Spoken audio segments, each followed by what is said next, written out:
Her son slid her dry toast, then called her just a guest. She blinked, but didn't break.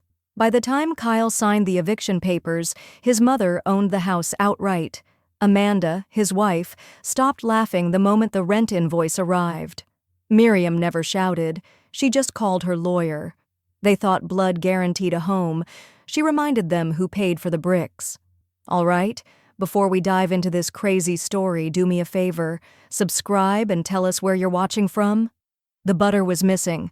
It wasn't the toast that did it. It was the way Kyle slid the dry slice onto her plate like it was a favor, not breakfast. No eye contact, no warmth, just the clink of ceramic against wood. Miriam blinked once, then twice, steadying the quiver that wanted to rise behind her ribs. "You're welcome," she said quietly, pushing the plate an inch away. Kyle didn't look up from his phone. "You're just a guest here, Mom. Guests don't get to make the menu." The word guest landed with a weight heavier than any skillet in that kitchen. Guest. In the house she helped buy. In the kitchen she picked the tile for. In the air she used to call hers. Amanda, sitting across from her, sipped her almond milk latte without a word. Her pink nails tapped the mug twice before she stood and walked off. No acknowledgement, no defense. Just retreat. Miriam sat still for a beat, staring at the single dry toast and the knife resting beside it. She didn't lift it. Instead, she stood, slowly, her knees stiff, but her pride intact. "Excuse me," she murmured, voice even. Upstairs, her room, her old room, still smelled faintly of rose powder and cedar, a scent she'd clung to for comfort since her husband died 7 years ago. She closed the door behind her and stood in silence. From the hallway she heard Amanda's voice, soft but sharp. "You have to set boundaries.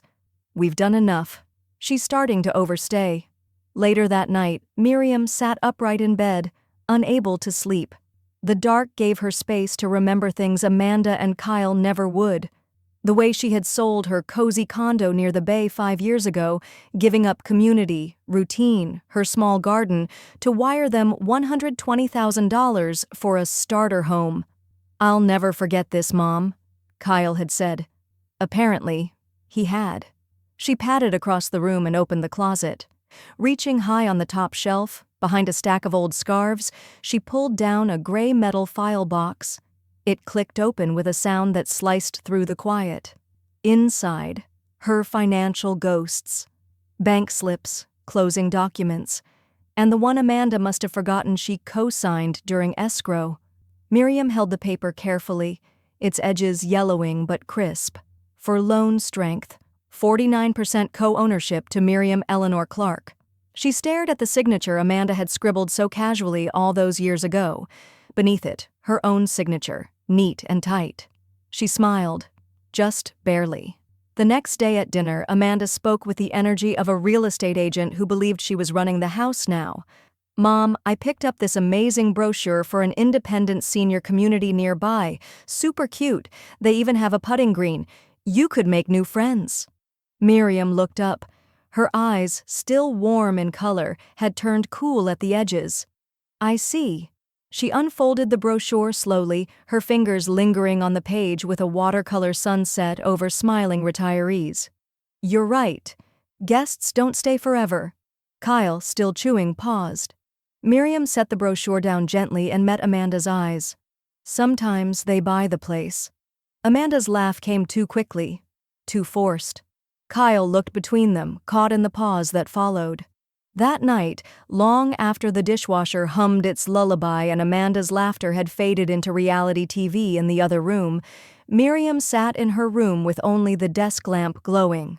She opened her laptop and began typing. Subject line: "Let's talk co-ownership and eviction clauses." She hovered over the send button, then pressed it with a calm, decisive click. Her lawyer's name sat in the to field. The man who once handled her husband's will, who always said, "You don't yell to take control, you sign." Miriam leaned back in her chair, closed the file box and slid it back where it belonged, but this time, it didn't feel like storage, it felt like preparation. The email leaves her outbox with a soft chime. In the silence, Miriam whispers to herself, "Let's see who's really just a guest." Miriam stood in the hallway like a stranger in her own house. Muted voices drifted from the living room, Amanda laughing, the soft clink of wine glasses, a guest's voice saying, "It's such a lovely home." The kind of praise that used to make Miriam feel proud. Now it just felt like someone complimenting a photograph she wasn't in. She turned the corner quietly. The new curtains, thick, trendy, and painfully beige, hung over the windows she once framed in soft florals. She hadn't been asked. Again, just like the new kitchen chairs, just like the rug she found rolled and shoved in the garage, her rug. The word Amanda had used last week echoed in her mind, our home. But Miriam only heard her $120,000 wiring confirmation playing back in her head like a ghostly voicemail, her life savings, her cushion, the final chapter she had once planned with quiet sunrises and no roommates. Gone. Amanda appeared suddenly, barefoot in silk loungewear, holding 2 wine glasses. "Oh," she said, pausing at the sight of Miriam in the hallway. Her smile was tight, polite, hollow. "Didn't know you were still up." "I live here," Miriam replied softly. Amanda's lips twitched. "Right." She breezed past. The scent of lavender lotion trailed behind her, over the notes of roasted garlic and laughter from the next room. They hadn't told her they were having guests. Again. Later that night, while tidying the counter, Miriam spotted something peeking from the trash. A crumpled piece of thick cream paper with a gold edge, one of Amanda's favorite print designs. She smoothed it open. Saturday 7 p.m., dinner with the Connollys. RSVP. Amanda. So she was never meant to be at the table, just like she wasn't meant to have an opinion about the thermostat, or the groceries, or the fact that Kyle now referred to the master bedroom as the nursery plan. That night, lying awake, the ceiling above Miriam's bed swam. Shadows stretched long and crooked, mimicking the cracks in the family she once believed unshakable. She thought of the moment, 5 years earlier, when she'd closed the account on her retirement condo. "You sure about this, Mom?" Kyle had asked then, his voice still gentle, still hers. "I want to help you two start strong," she had said. "No strings. Just family." She remembered the banker's stamp, the click of the mouse, the way her fingers trembled, not from doubt, but from love. Now she picked up her phone and stared at the contact list.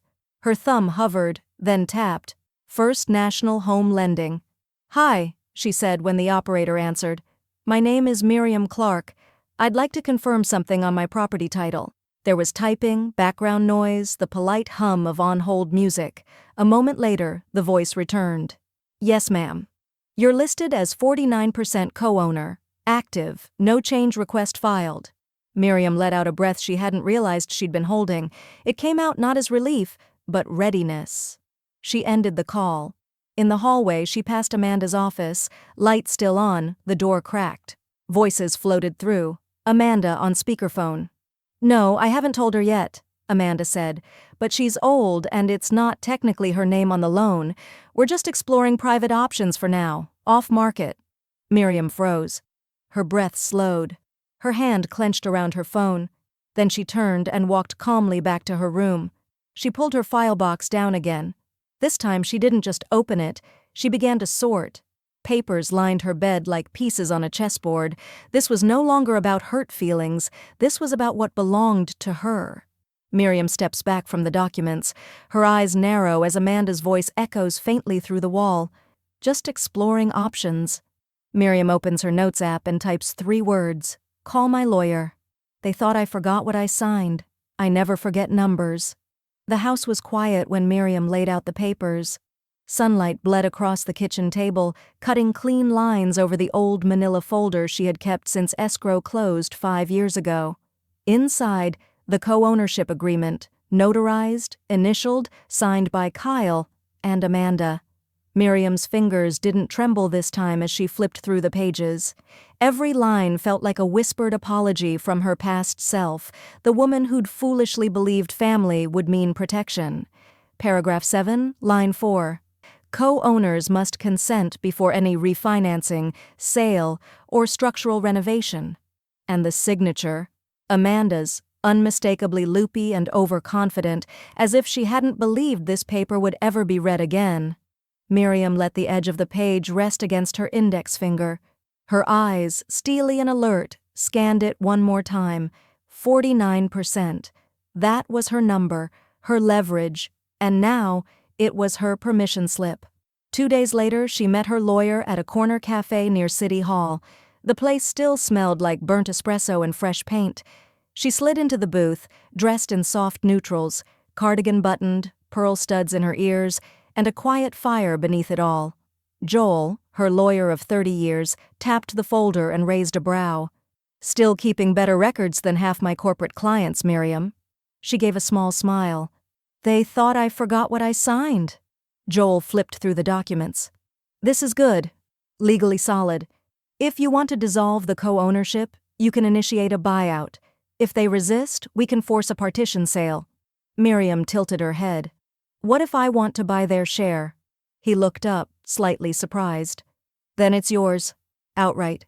You'd own the home." She nodded once. "Do it." Joel paused. "And the will?" She pulled out a second envelope. "I'd like to update it. Remove Kyle." Silence folded over the table like a napkin before a final course. Joel opened the envelope slowly, then nodded. "I'll file this today." Back home, Miriam moved quieter but not softer. She began documenting everything. Every time Amanda spoke over her. Every time Kyle ignored her requests. She snapped photos of the thermostat when it was turned off in winter, voice-recorded Amanda saying things like, "She won't be around forever." One night, she overheard Amanda on a FaceTime call. "She's harmless, passive. Honestly, I think she's slipping." The next morning, the Wi-Fi was gone. No warning, just vanished. Miriam found Kyle in the living room, surrounded by smart speakers and devices she'd partially funded. "Internet's out," she said. Kyle looked up from his tablet, hesitant. Amanda changed the password.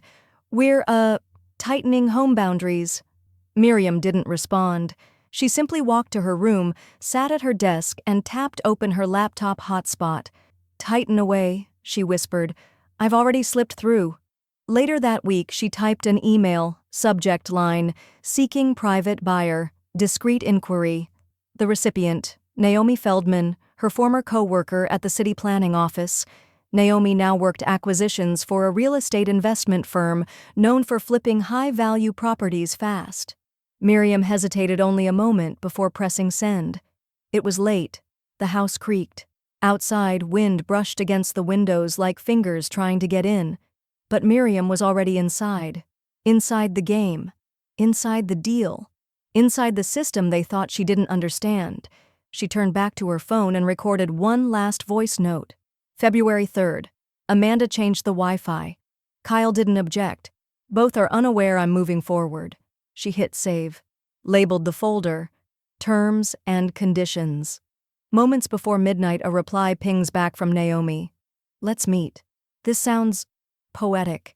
Miriam smiles, her eyes reflecting the screen's soft blue light. This wasn't about winning a house anymore. This was about reclaiming her place inside it. They gave a realtor my bedroom square footage. I gave her my attorney's card. It was the whiff of lavender and lemon polish in the entryway that told Miriam something was off.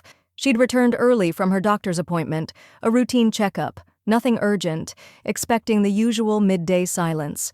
Instead, her driveway was half filled with strange cars.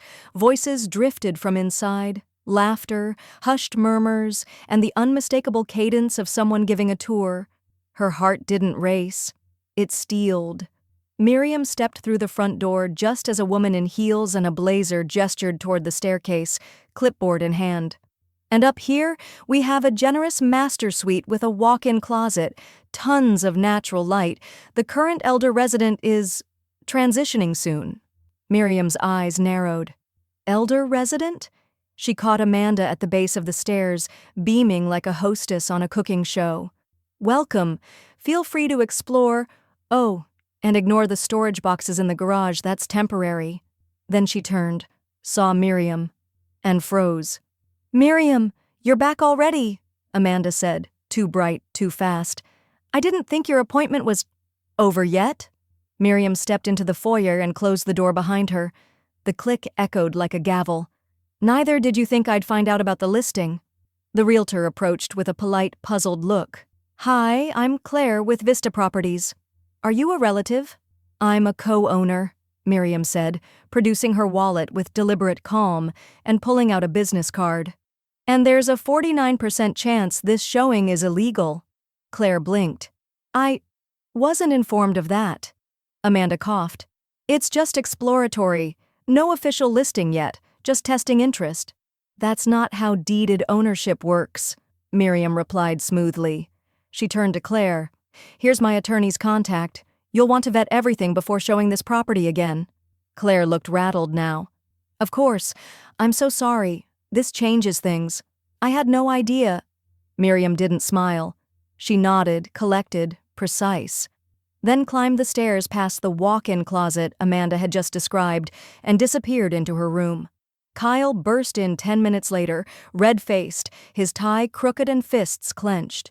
"You're trying to sabotage our future," he snapped, stepping into the kitchen like a storm. Miriam was slicing apples, her back to him. The knife moved slowly, cleanly. "You let strangers into my home," she said without turning. "Our home," he growled. She placed the slices into a bowl, turned to face him, and met his glare without blinking. "You told me I was a guest. Guests don't stop showings. Owners do."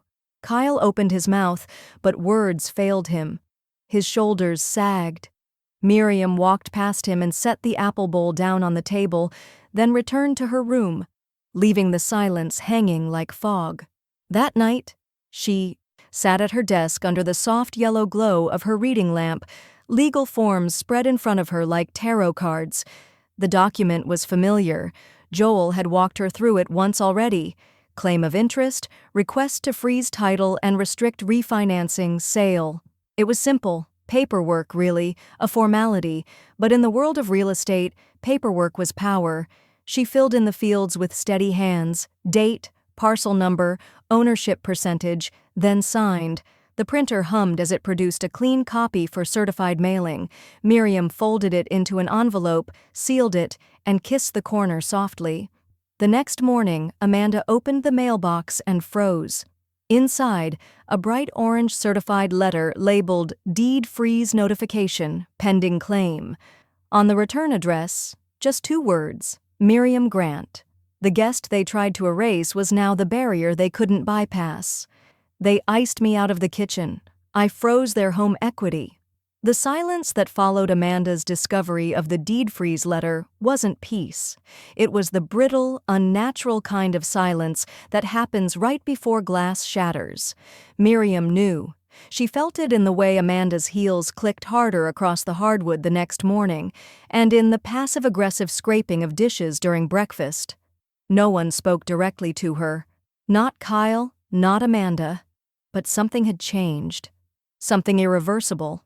At exactly 11:42 a.m., Miriam heard it. The chime of an email ping on Amanda's tablet, followed by a sharp gasp. "What the hell?" Amanda's voice was shrill, rising like steam from a cracked kettle. "The bank just denied our refinance. It says there's a pending ownership dispute." Miriam kept her eyes on the crossword puzzle spread before her on the dining room table. She filled in rescind, then looked up just as Amanda stomped in. "You filed a claim on the title?" Amanda demanded, waving her tablet. Miriam tilted her head slightly, her voice calm. "I secured what belongs to me." "This is insane! We were counting on that loan. The contractor starts next week. The deposit's already down. And I was counting on heat during winter. Instead, I was told not to touch the thermostat," Miriam replied smoothly. "Welcome to shared ownership." Kyle entered, tie half done, phone still in hand. "Amanda, what's going on?" "She blocked the loan, Kyle. We can't refinance because of her." Kyle blinked like someone catching up in a nightmare. "Mom, why would you—" Miriam rose, crossed the room, and opened the drawer by the fridge. She pulled out the document Amanda had co-signed 5 years ago, her own signature in blue ink beside Miriam's, stamped and notarized. "You needed me to qualify for this house. You remember that?"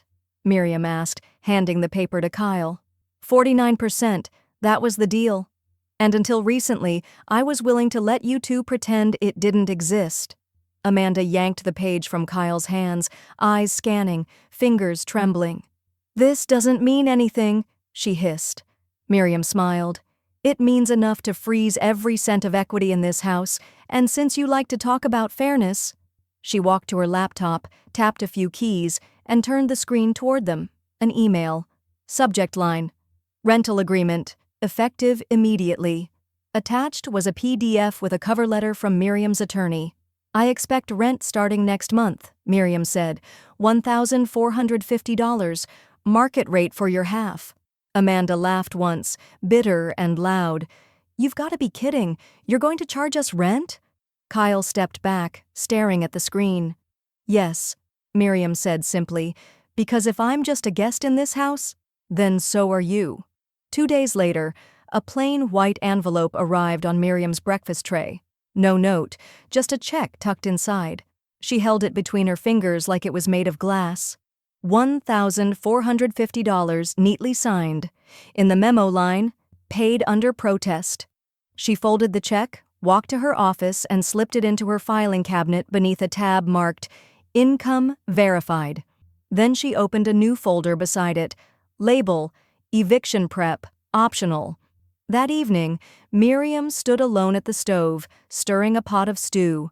The smell of garlic and thyme filled the kitchen, her kitchen, and for the first time in months, no one told her to keep the salt low or asked if she was almost done. Behind her, the sound of footsteps approached and stopped at the threshold. "Amanda, I hope you're proud of yourself," she said coldly. "You're tearing this family apart." Miriam didn't turn around. She just ladled soup into her bowl, then finally looked over her shoulder. "You did that the moment you decided my worth expired with my money." Amanda left without another word. The spoon clicked gently against the side of the bowl. Miriam sat down at the head of the table, alone, steam rising around her. That night, in the soft glow of her reading lamp, Miriam flipped open a new ledger and wrote one sentence on the first page: "Today, I became their landlord." And beneath it, she paperclipped the rent check, her first payment, signed, dated, under protest, just the way she liked it. "They rolled their eyes at my cardigans. I wore pearls to our first rental meeting." The sound of heels on tile was sharp that morning, irritated and impatient. Amanda was already seated at the kitchen table when Miriam entered, slowly, gracefully, wearing her cream cardigan, pressed slacks, and a string of ivory pearls that had belonged to her grandmother. Her stride was calm, almost regal. Her folder was red, her face unreadable. Kyle lingered awkwardly near the sink, pretending to rinse a mug that didn't need rinsing. "Good morning," Miriam said, her voice like velvet layered over steel. Amanda didn't answer. She crossed her arms. This should be quick. Miriam sat at the head of the table, placed the folder down, and clicked it open. Inside were 3 neatly stapled copies of the rental agreement, already initialed and highlighted. "This is a tenant orientation," Miriam began. "It's standard when cohabitation shifts to a formal lease model." "We're not your tenants," Amanda snapped. Miriam didn't flinch. "Your payment says otherwise." She slid one of the copies toward Amanda. Kyle cleared his throat. "Mom, maybe we can just..." "I'll be brief," Miriam continued, ignoring the interruption. Section 1. No overnight guests beyond 3 consecutive nights without prior written consent. Section 2. No subletting. Section 3. She looked up, voice tightening. No verbal abuse, toward the landlord or each other. Consider this a safe space for all parties, including myself. Amanda's mouth dropped open, the protest halfway out before Kyle gently tugged her sleeve. "You've got to be kidding me," Amanda hissed. "This is humiliating." "No," Miriam said, folding her hands neatly. "This is called consequence." Amanda pushed back her chair, stood with a screech of wood against tile, and stormed upstairs. Kyle remained seated, jaw tight, eyes fixed on the contract in front of him. "Pearls?" he muttered finally. Really? Miriam smiled. You used to say they made me look like I ran the world. I'm just dressing the part again. That evening, while Amanda sulked in the bedroom, Miriam moved with purpose through her corner of the house, what she now called her wing. She had something to install. In her hands, a brand new electronic keypad lock, satin nickel finish. She hummed as she screwed the plate into the door frame. When she was done, she typed her custom code and watched the deadbolt slide into place with a satisfying thunk. Security, privacy, control. She stood a moment longer in the hallway, letting the silence settle around her like a new coat. The next morning, the scream echoed through the hallway like a fire alarm. What is this? Amanda's voice cracked through the walls. She banged on the door, rattling the frame. Miriam, open this damn door! Inside her freshly locked room, Miriam sat on her armchair, sipping green tea with lemon. She didn't answer. She didn't need to. On her lap rested the Homeowners Association directory. One number already dialed. Yes, she said calmly into the phone. I'd like to file a formal noise complaint. Excessive shouting. Disturbance at 7:24 a.m. The address is mine. Technically, yes, it's my son and daughter-in-law. A pause. Oh, I understand. But I'm not just family anymore. I'm also the landlord. That night, an official HOA complaint letter was slid under Kyle and Amanda's bedroom door, signed, time-stamped, and with Miriam's initials quietly stamped at the bottom. And as Amanda read it aloud in disbelief, Miriam added a sticky note to her kitchen planner. Next, install outdoor cameras. They wanted control. I offered business terms. The table was set with cloth napkins, lemon water, and Miriam's famous rosemary chicken salad. In the sun-soaked nook of what used to be a forgotten side of the house, now proudly renamed the Landlord Wing, Miriam sat at the head, posture straight, pearls shining in the light. She wasn't hosting out of kindness. She was issuing a quiet, tactical reminder. Respect was still in circulation. It just required an RSVP. God, this place looks calm, said Lydia, her daughter and Kyle's older sister, scanning the peaceful space, like it can finally breathe again. Because it can, said Jonah, Miriam's nephew, sipping iced tea and raising a brow. Last time I was here, Amanda was arguing with Alexa. Miriam let out a soft chuckle, slicing into the focaccia she'd warmed just an hour earlier. They've been calling this wing Miriam's Little Kingdom, she said, buttering the bread delicately. I suppose it's only fitting that the Queen hosts lunch. Lydia leaned forward, eyes sharp. So what's going on, Mom? You said it was a family check-in, but Kyle texted me asking if I'd been recruited. Miriam set her butter knife down. Her smile thinned, but it didn't vanish. I'm not here to make enemies, she said. I'm just recalibrating. Boundaries. You both still remember how I wired $120,000 to Kyle and Amanda 5 years ago? Jonah nodded. You liquidated your condo. Exactly.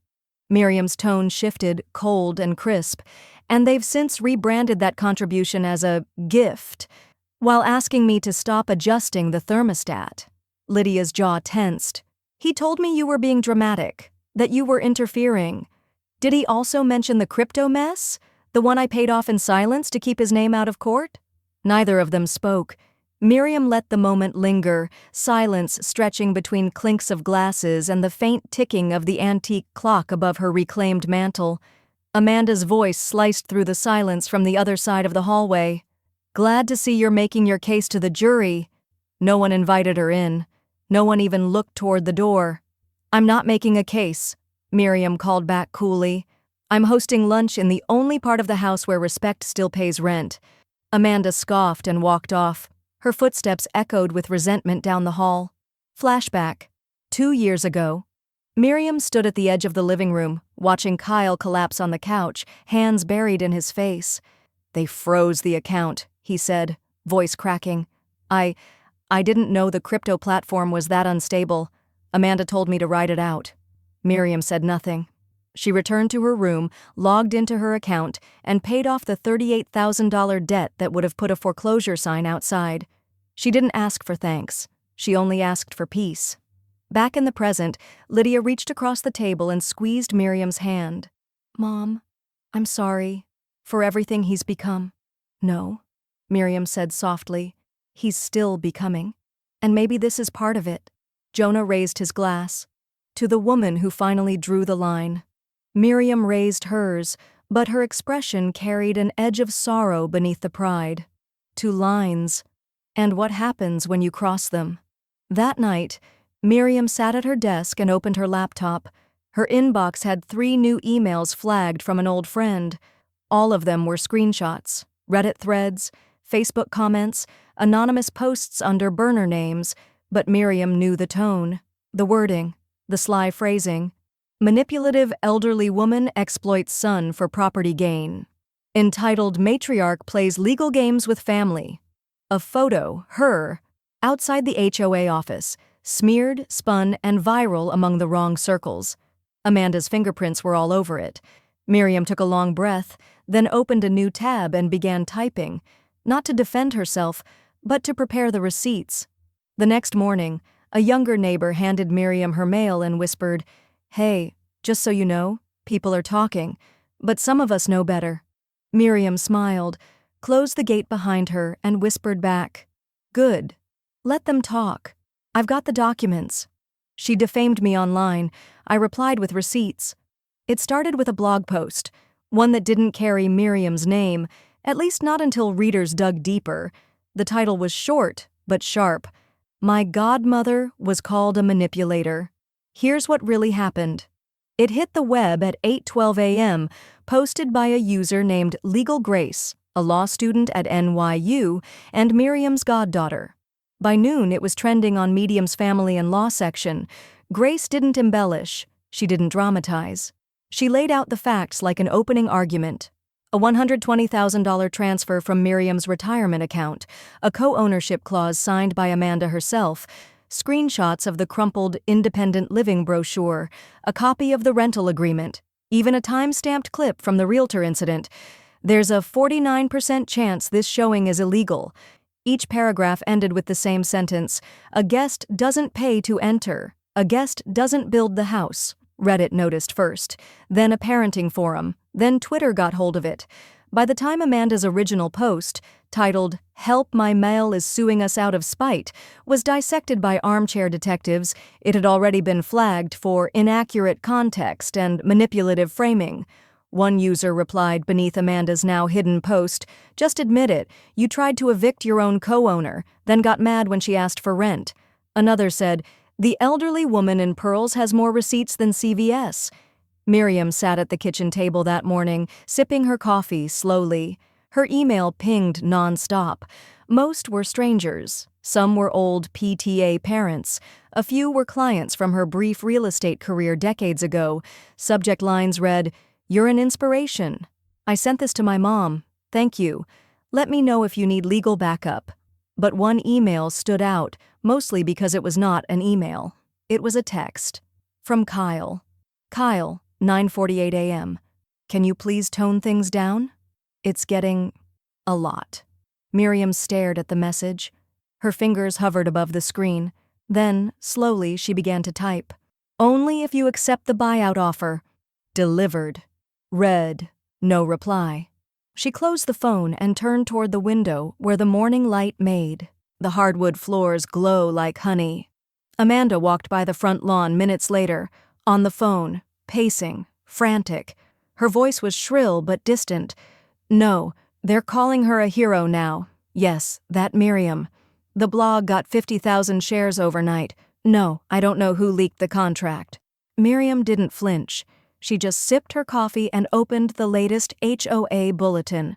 The cover photo? Herself, holding a fundraiser check for the neighborhood garden. Caption, "From co-owner to community rock."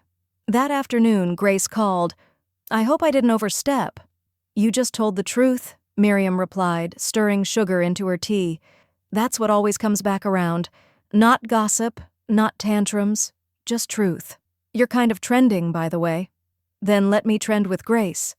That evening, Kyle finally called, his voice stiff but quiet. "I saw your text about the buyout." Miriam didn't say anything at first, just waited. We need to think about it." She took a breath. Calm. Even. "I've already drafted the paperwork. Just say when." He paused, then whispered, "Mom, were you always this strategic?" She didn't laugh. She didn't mock. She simply replied, "No, I was always this quiet. You just stopped listening." He said it was his home. I made an offer he couldn't afford to refuse. The silence on the call lingered like a stalled elevator, awkward, tense, humming with unsaid things. Miriam held the phone to her ear with steady fingers, her voice as smooth as the porcelain mug she set down beside her. "I'm offering you fair market value, Kyle. Not a penny less, not a penny more." On the other end, Kyle exhaled slowly. You could almost hear him picturing spreadsheets, debts, Amanda pacing behind him like a hawk with lip gloss. Mom?" he finally said. "This house means a lot to us." She didn't flinch. "It meant a lot to me when I liquidated my retirement fund to help buy it." "You said it was a gift." Amanda's voice cut in faintly from the background, loud enough to be heard, not enough to be addressed directly. "It was a gesture," Miriam said coolly, "until you two turned hospitality into hostility." The offer was in writing, certified, notarized, and emailed. Her lawyer, Shelley, had double-checked every clause. Even the footnotes were ironclad. Miriam had attached a full breakdown of the valuation, backed by current comps in the neighborhood, and a glowing market report from the local property appraiser. The price, $384,600 for their 51%. Clean, legal, generous. They didn't even respond. Instead, 2 days later, Amanda filed a complaint. The word elder coercion was used. Miriam smiled when she read it, because she had been documenting everything. Every ice out at dinner, every thermostat battle, every whispered insult. From the digital door lock Amanda had installed without notice, to the dinner invite she was intentionally excluded from. It was all cataloged, time-stamped, and neatly organized in a folder labeled "When They Forgot Who Helped." Shelley filed notice of intent to dissolve co-ownership that same week. In court terms, Miriam was requesting a forced partition. Either one party buys out the other, or the home goes on the open market. An arbitrator was brought in. Neutral, impartial, stern. He sat across the table from Miriam and Kyle in a private mediation room. Amanda had chosen not to attend. The arbitrator scanned the file quietly for a long moment, then said, "These living conditions clearly demonstrate hostility, lack of consent, and emotional isolation. In my opinion, continued co-ownership is legally unsustainable." Kyle's lips parted. "But this is my home." The arbitrator didn't blink. "No, Mr. Cross. It's jointly owned property. That makes it a business. And you've created a hostile work environment." The house went on the market. Amanda nearly broke the staircase banister in rage. Kyle barely spoke. His voice had grown softer, weaker, unsure. Amanda had been louder than both their logic for too long, and now the price of silence had a dollar sign. A private investor toured the home the following week. Suede shoes, gold-rimmed sunglasses, and a casual interest in quiet turnover properties. He walked the house slowly. Miriam offered him tea. He accepted. He made an offer within 48 hours. No conditions. All cash. Amanda protested. Kyle tried to stall, but the investor had already signed. And then came the twist. That same investor had worked with Shelley before. Miriam knew this because she'd recommended him. In fact, the offer was part of a private deal she'd negotiated 3 weeks prior, contingent on her final buyout of the full property after closing. Legally and cleanly, the house changed hands. And Miriam bought it, again, this time entirely in her name. The following morning, Kyle and Amanda stood at the edge of the kitchen island like two children told they had to leave summer camp early. Miriam wore a sky blue cardigan, pearl earrings, and the softest smile she'd ever worn in that house. "I'll need the keys returned by the 30-day mark. You'll receive notice via mail, but I wanted to say it personally." Amanda's mouth opened, closed, opened again. Kyle just looked down.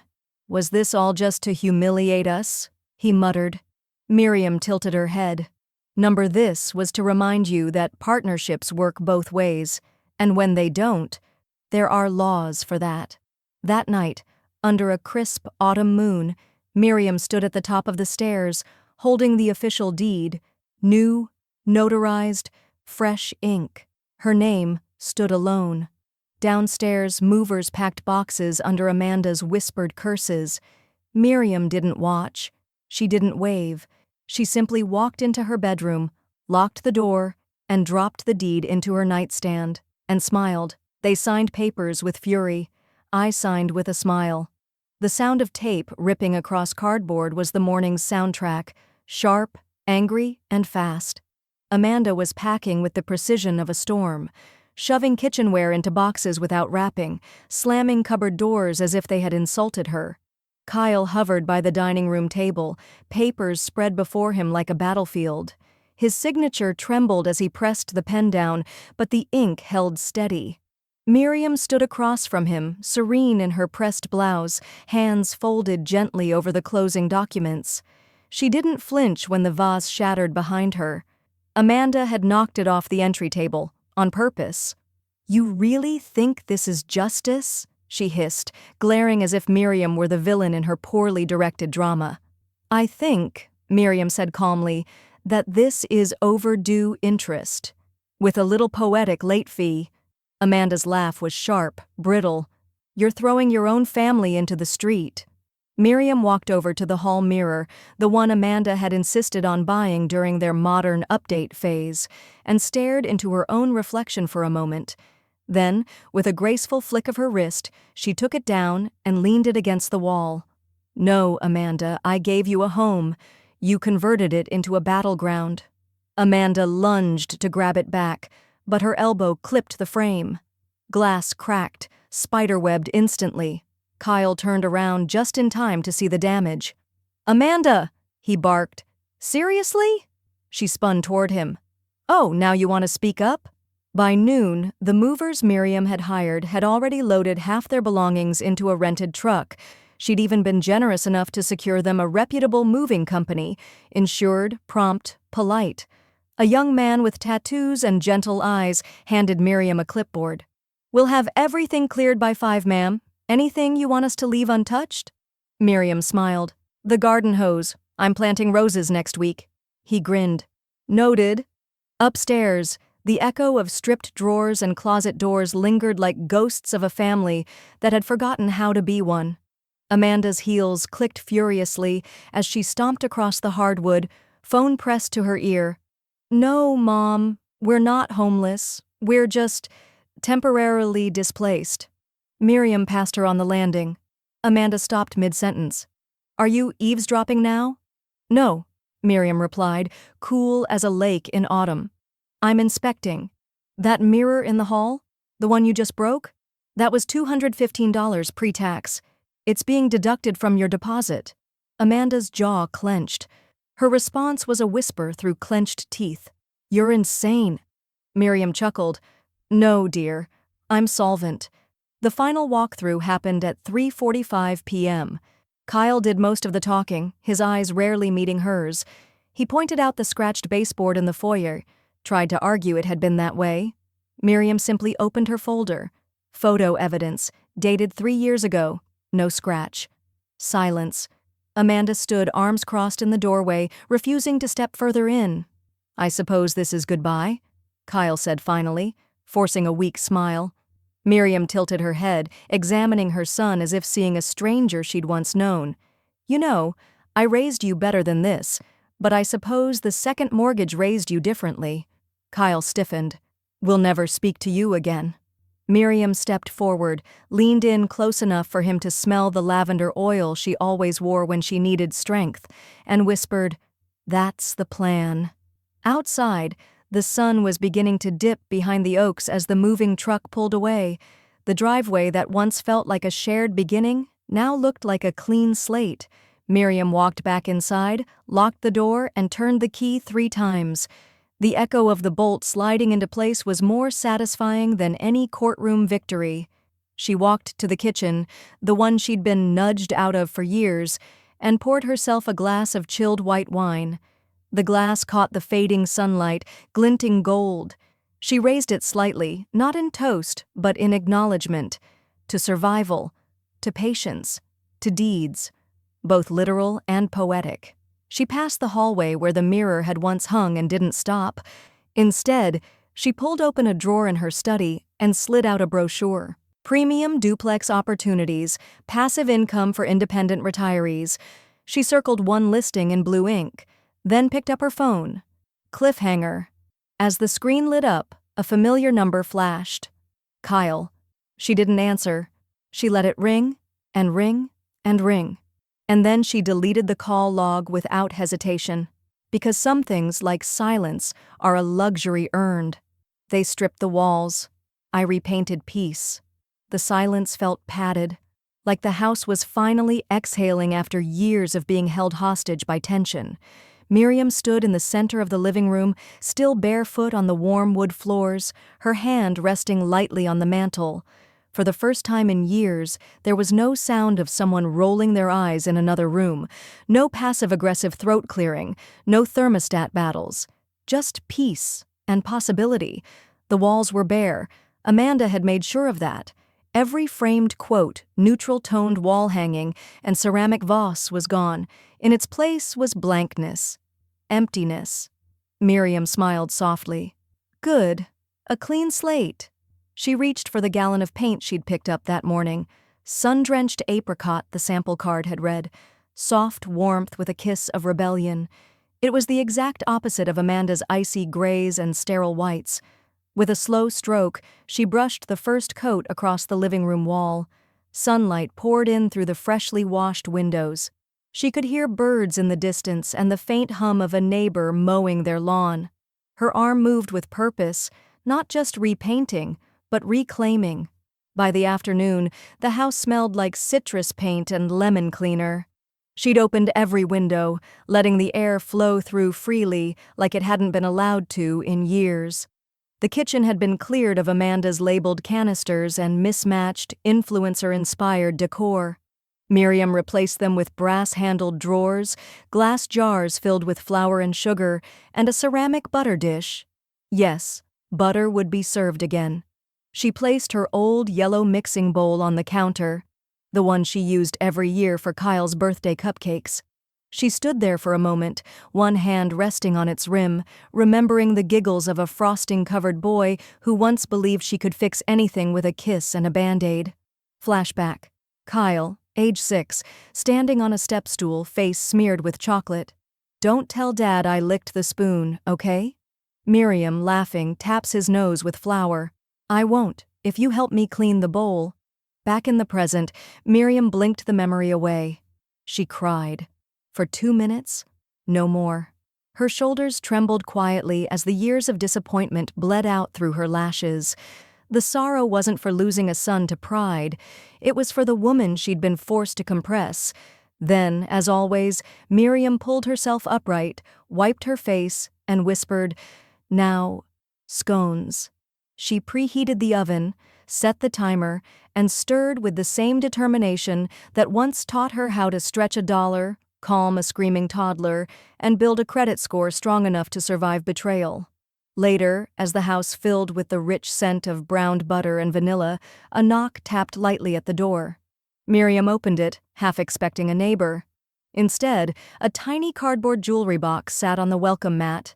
Inside, Amanda's wedding ring, no note, just the ring, coiled in its own silence. Miriam turned it in her palm, catching the glint of gold that had once symbolized forever. Now it was just an expensive circle left behind in a bathroom drawer. She placed it gently back inside the box. Then, from the small drawer beneath her desk, she pulled out one of her newly printed business cards, black script on a linen-white background. Miriam Keller, Residential Property Management. Stability is a choice. She tucked it beneath the velvet interior. No message. No scolding, just a statement of who she had become. At the mailbox, she seals the envelope, raises the red flag, and walks back up the path, her footsteps light, her head high. Inside, the timer dings. The scones are ready, so is she. They hated sharing with me. Now they're tenants elsewhere. The listing went live at 8:01 a.m. A simple headline. Sun-filled private suite. Garden view. Peace included. Miriam had spent a week preparing the guest wing. once the battleground of whispered insults and cold shoulders. Now the walls were painted a warm cream. The sheets were fresh, folded with lavender sachets tucked into the pillows. A tray of scones and lemon water rested by the window seat, next to a slim welcome booklet. House guidelines plus Miriam's favorite local spots. She clicked Publish on the luxury rental site and sat back with her tea, her thumb tracing the edge of the porcelain handle. No resentment, no gloating, just the quiet satisfaction of ownership, earned, not gifted. By noon, her phone buzzed with 3 inquiries. By 3 p.m., it was booked. Her first tenant was a traveling nurse named Renee, late 30s, soft-spoken, carried peppermint, hand lotion and stories from every coast. Renee arrived with a backpack and a journal, smiling like someone who'd been on too many red-eye flights to fake kindness. "This is incredible," Renee whispered after the tour. "You can feel the calm in the walls." Miriam chuckled. "They've had a fresh coat of peace." The nurse paid 2 months up front. No negotiations, no passive-aggressive questions about thermostat settings. That night, the house settled into a rhythm that Miriam hadn't felt in years. Light footsteps, a muffled hum of jazz, and the scent of chamomile wafting under the guest wing door. With the extra income secured, Miriam made a quiet trip to the local senior resource center. She didn't mention the podcast interview or the viral threads or the hundreds of messages she'd received from older women saying, "You made me feel seen." Instead, she brought scones and folders. "I'd like to volunteer," she told the director. "Estate literacy workshops, property co-ownership rights. The stuff no one teaches us until it's too late." The director blinked, then smiled. "You'd be a godsend." Miriam nodded once. "I'm just a woman who read her mortgage twice." The following Tuesday, as she repotted herbs on the front porch, her phone rang. She recognized the number before it finished buzzing. Kyle. She let it ring once more, then answered, wiping her hands on a kitchen towel.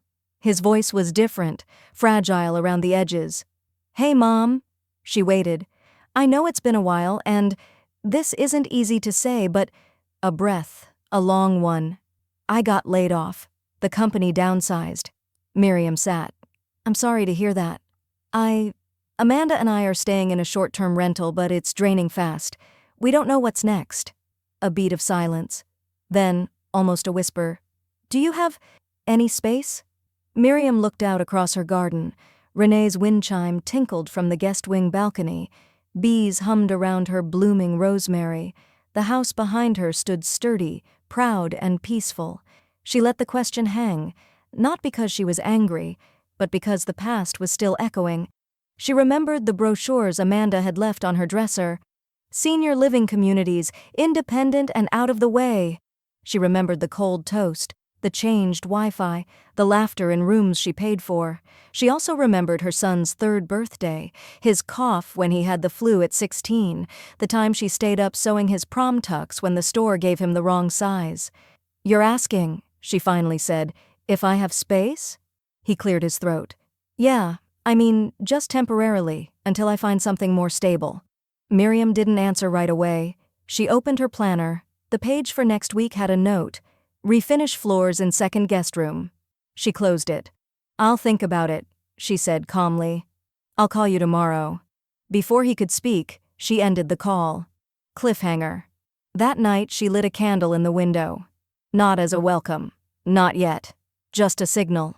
That the house was hers now. And entry would come with terms. They thought guilt would fix what greed broke. The bell over the cafe door jingled as Miriam stepped inside, her heels tapping across the tile like punctuation marks. She wore slate-gray slacks, a cashmere cardigan, and a string of pearls, not for style, but for armor. This wasn't a reunion. It was a reckoning served in ceramic mugs. Kyle was already there, slouched, jittery, staring into a coffee he hadn't touched. He looked older than his 38 years, creased at the temples, worn at the edges. Miriam saw it instantly. Guilt had weight, and he'd finally begun to carry his. "Hi, Mom," he said, standing too quickly. She gave a polite nod. "Kyle?" No hug. No soft landing. She sat opposite him and folded her hands over a slim brown envelope. "I wasn't sure if you'd come," he said, rubbing his palms against his jeans. "You asked," she said coolly. "I listen when people speak to me with respect." Kyle winced. "I deserve that." Miriam raised an eyebrow. "You deserve honesty. Let's see if that's what you brought today." Kyle started slowly, clumsily.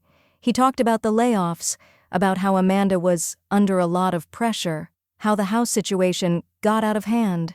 He used words like momentum and miscommunication, as if betrayal could be framed as a misunderstanding. Then came the sigh, the throat clear. I let her lead, and when she pushed, I didn't stop it. I knew it was wrong, but I thought maybe you'd forgive it in the end." Miriam didn't blink. "Because I'm your mother?" Kyle hesitated. "Yeah." She reached for her coffee, sipped it, then slid the brown envelope across the table. He looked confused. "What's this?" "Inventory," she replied. "Things you borrowed and never returned, tangible and otherwise." He pulled out the list. His shoulders fell as he read, "The silver flatware set, gifted for your first anniversary. My pearl earrings. Amanda said she'd return them. $3,200 for the roof rep. Heirs. Never reimbursed. My name. My presence. My silence." At the bottom, one final line. "Trust, too, was on loan." Kyle's eyes watered. "I didn't mean to lose you, Mom." "You didn't lose me," she said, voice firm. "You spent me." He leaned forward, eyes glistening. "I was scared," he confessed. "I thought if I didn't go along with her, she'd leave. Or worse, she'd take everything. And I'd end up with nothing. I thought you'd leave me nothing." Miriam exhaled deeply. Her fingers curled around the warmth of her mug. "You were wrong," she said quietly. "But now, I will." Kyle blinked. "What?" Miriam straightened. Her voice didn't rise, but it hit like thunder. "Everything I saved, everything I protected, everything I was once willing to pass on to you, I've redirected. The nieces, the charities, the women at the senior center who've been told for too long that they're just in the way." Kyle was speechless. The air around them stilled, like even the cafe walls were holding their breath. "I'm not punishing you," she added. "I'm just finally rewarding those who never tried to erase me." He wiped his eyes and tried to gather the pieces of a man he hadn't built well enough. "Is this final?" "I filed the revision this morning," she said, reaching into her bag and pulling out a sealed white document. "Executor signature, witnesses, notarized, done." Kyle stared at it like it was a death certificate. "But what if I try?" he asked, almost pleading. "What if I really show up now?" Miriam looked at him for a long time. Her gaze wasn't angry, it was tired. But beneath it was something firmer than disappointment, resolve. "If you want a relationship," she said, "you'll have to build one without a finish line of inheritance, without incentives, without ownership." He nodded too quickly. Okay, I understand." But Miriam wasn't sure he did. She stood up, carefully adjusting her bag over her shoulder. Then she offered something she hadn't in months, her hand. He took it, held on for a second too long. As she turned to leave, he called after her. "Mom?" She paused. "I do love you." Miriam didn't turn back. She just whispered over her shoulder, "Then you should have protected me when it mattered." Back at home, Miriam opened her laptop. She typed the final clause into her estate file and hit submit. "All remaining assets to be split between my two nieces and the Senior Housing Relief Fund. Nothing shall be distributed to Kyle Lewis or Amanda Lewis under any circumstances." Then she hit print, signed it, and poured herself a glass of wine. "He gave realtors the grand tour. I gave my tenants a home."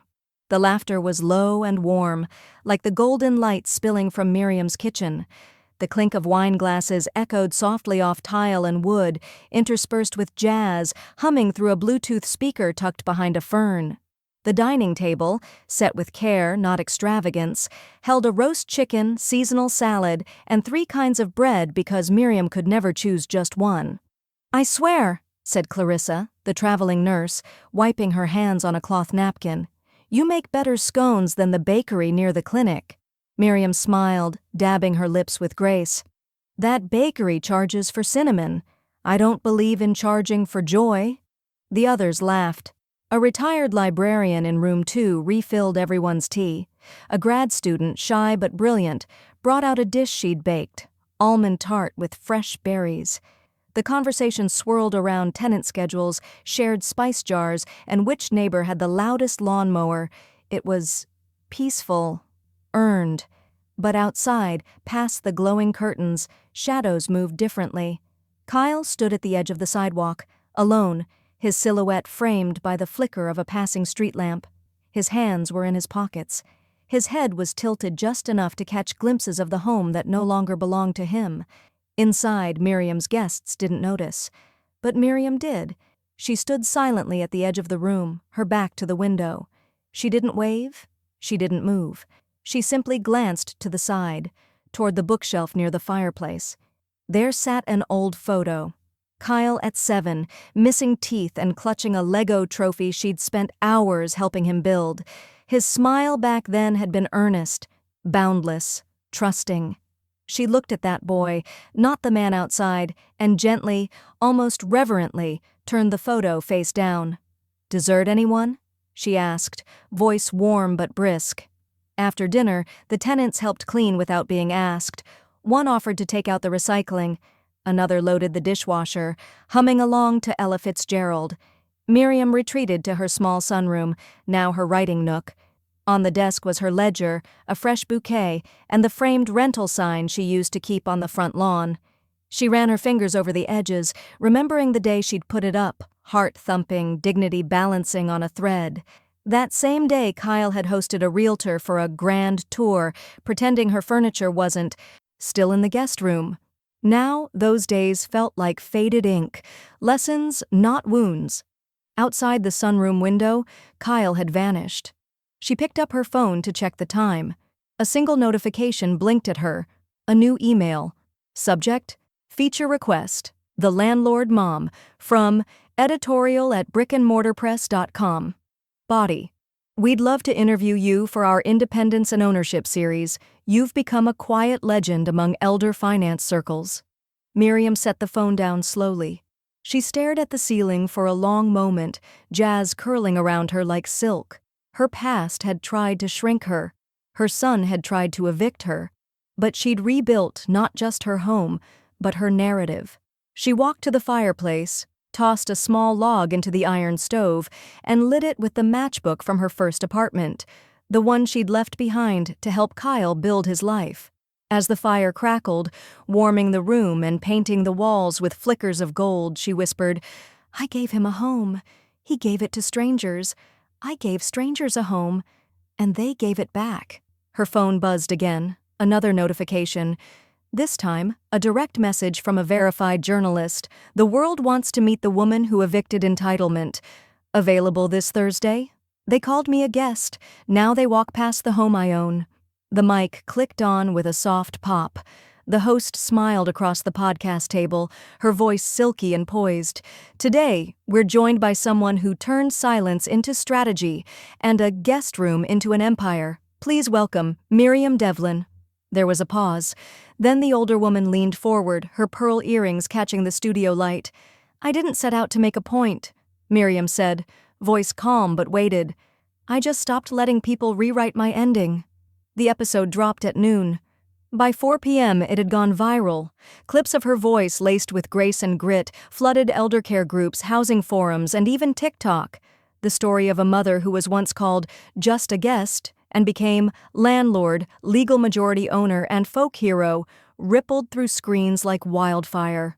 "She's what every elder needs to hear," one comment read. "Landlord mom? More like CEO grandma," said another. "I'm naming my next cat after her," joked a third.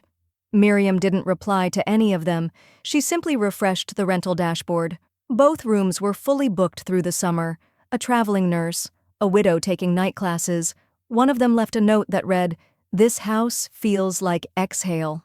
That month, her income quietly tripled. She met with a broker, invested in a small duplex across town, signed the deed in silence, then bought herself a pair of gardening gloves, soft leather embroidered with her initials. The house she now lived in felt different, not just quiet, but purposeful. Gone were the rigid grays and impersonal chrome Amanda had installed. In their place were soft saffron curtains, walnut bookshelves, handmade mugs from the weekend market. The garden she once begged Kyle to help tend now bloomed in rows: lavender, sage, cherry tomatoes, and night-blooming jasmine. And nestled on the sunlit patio was Bella, the tenant's gray and white cat, permanently lounging like a queen beside Miriam's chair, tail flicking with aristocratic indifference. "Quite the house guest," Miriam whispered once, pouring water into the basil pot. But then again, so was I. A neighbor passed by the gate, paused. He lingered as if trying to work up the courage to say something. Miriam glanced up. It was Kyle. Older, unshaven. He didn't wave, didn't come to the door, just stood there, shoulders hunched, staring at the house as if it belonged to a different life. Then he walked away. She didn't follow. Instead, she turned back to her vines and clipped a few dead leaves.